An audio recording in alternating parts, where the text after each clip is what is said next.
Assalamualaikum warahmatullahi wabarakatuh.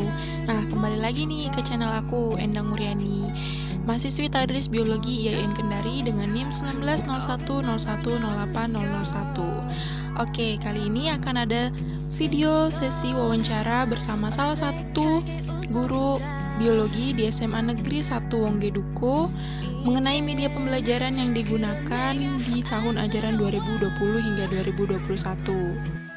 Oke, langsung aja kita ke videonya.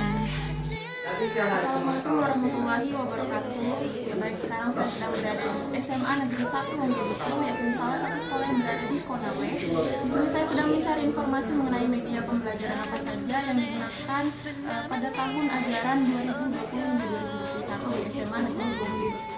Ya baik, saat ini saya sudah bersama dengan Pak Adam Basri Saleh, SSI MPD. Bagaimana hari ini kabarnya Pak Adam? Alhamdulillah baik.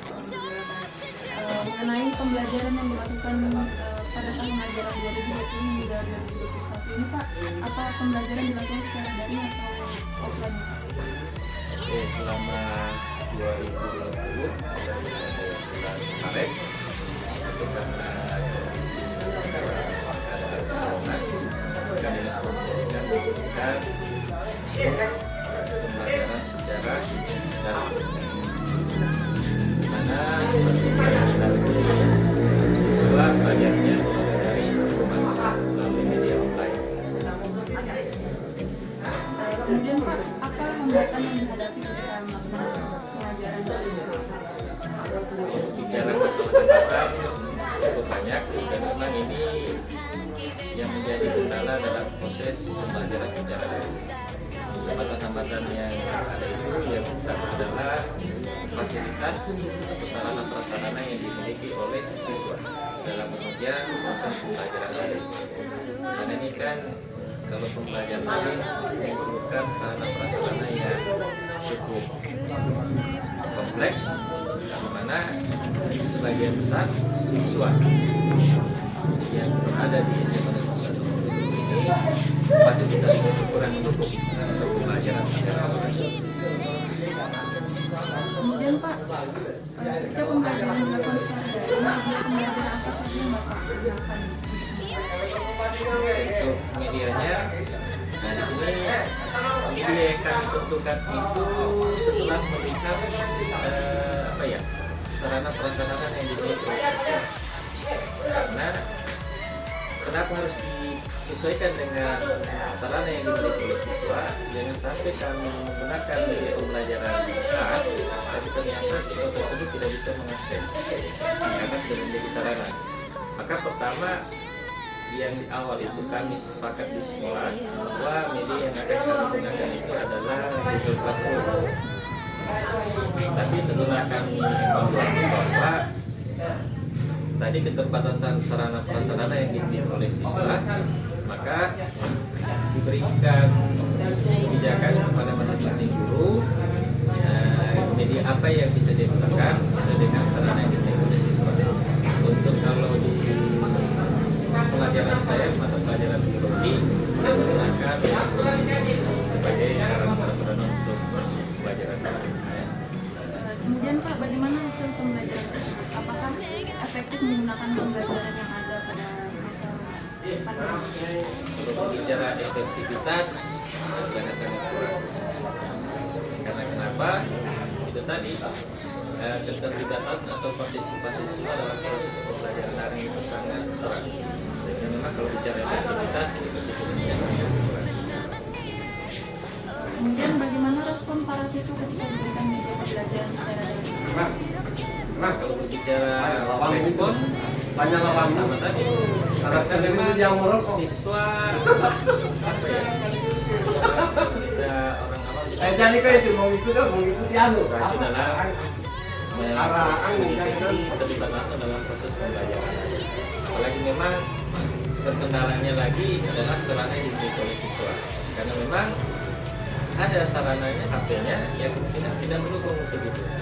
Kemudian mungkin ada juga HP-nya mendukung, terkendalanya adalah di pulsanya seperti itu.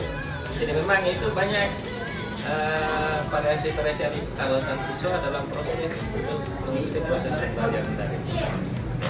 Kemudian Pak, apa ada perbedaan media pembelajaran yang digunakan ketika daring dengan tidak daring? Oke, kalau ya jelas beda, karena kalau di secara daring itu materi yang kami berikan itu sangat terbatas. Itu hanya berdasarkan, kalau seperti saya hanya melihat adik-adik kompetensi dasar apa yang diminta pada setiap materi, kemudian saya buatkan dalam bentuk soal atau tugas untuk dikerjakan oleh siswa. Kalau dia pembelajaran secara tatap muka langsung, itu biasanya saya langsung, kalau dia berkaitan dengan makhluk hidup, ya kemungkinan saya langsung tampilkan ada objek yang bisa dilihat langsung. Kemudian menurut Bapak, apa yang perlu ditingkatkan untuk media pembelajaran di tahun ajaran baru? Sebenarnya peningkatannya itu guru umumnya sudah menggunakan media pembelajaran, hanya kan tinggal melihat materi yang akan disampaikan itu kira-kira media pembelajarannya apa, seperti biologi, seperti yang lalu itu, karena di sini ada torso, ada rangka. Maka kalau dia materinya rangka, maka saya tampilkan rangka. Kemudian siswa saya berikan kesempatan masing-masing siswa untuk maju ke depan yang menunjukkan kira-kira nama-nama atau jenis-jenis tulang yang menyusun rangka pada manusia. Kemudian bagaimana cara Bapak mengatasi kendala-kendala yang muncul tiba-tiba pada saat pembelajaran daring? Oke, memang pembelajaran daring ini banyak menemukan masalah, makanya untuk mengatasi siswa yang tidak terkoneksi ke pembelajaran secara daring, makanya setiap saya memberikan tugas, baik itu mungkin sesuai dengan waktunya 1 atau 2 minggu, maka siswa tersebut saya sampaikan untuk ke sekolah mengumpulkan buku tugasnya yang diberikan, kemudian langsung ada dengan tanya jawab langsung berkaitan dengan untuk mengetahui sejauh mana dia menguasai materi yang sudah diberikan. Pak, apakah terlepas dari kendala-kendala yang muncul, apakah ada keuntungan dari belajar daring? Kalau bicara keuntungan, ya mungkin lebih keuntungan pribadi. Ya, kenapa saya katakan keuntungan pribadi ya? Karena guru tidak perlu repot lagi masuk ke kelas. Itu kalau menurut saya. Kalau keuntungan secara umum, ya kurang lebih tidak nampak lah yang bisa kita dapatkan keuntungan dalam pembelajaran daring. Malah mungkin kalau di persentase mungkin lebih banyak kurangnya daripada lebih. Kemudian terakhir Pak, apa harapan Bapak untuk media pembelajaran biologi di masa mendatang agar dapat menunjang pembelajaran di Jadi harapan saya, baik itu mungkin dari pihak pemerintah atau individu guru masing-masing, mungkin kalau dari pemerintah itu bisa dibuatkan misalnya materi-materi apa yang berada di sekolah, kemudian itu bisa difasilitasi ke sekolah untuk dibuatkan media pembelajaran seperti torso, rangka. Kemudian kalau untuk pribadi guru masing-masing, ya tinggal bagaimana dia berkreasi membuat media pembelajaran yang sesuai dengan materi yang diajarkan agar siswa tertarik dan mudah memahami tentang materi-materi yang bisa disampaikan. Terima kasih. Baik, itu tadi sekilas wawancara mengenai media pembelajaran yang digunakan di SMA Negeri 1 yaitu bersama Pak Adam Basrin Saleh SSI MPG. Terima kasih atas waktunya. Nah, untuk media pembelajaran yang biasa digunakan ini cukup variatif. Di sini sudah ada beberapa buku biologi yang biasa digunakan untuk proses pembelajaran.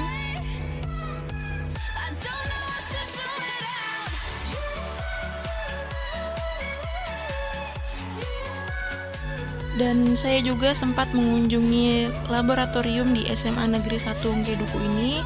Ini terdapat alat-alat laboratorium yang biasanya digunakan untuk praktikum. Dan juga terdapat media torso. Dan ini wajar saja jika peletakannya tidak begitu rapi karena memang sudah beberapa semester ini tidak pernah digunakan karena proses pembelajaran yang dilakukan secara daring. Dan meskipun begitu, media pembelajaran ini masih layak digunakan, karena ketika nanti sekolah dilakukan secara offline, maka akan dilakukan pembenahan kembali.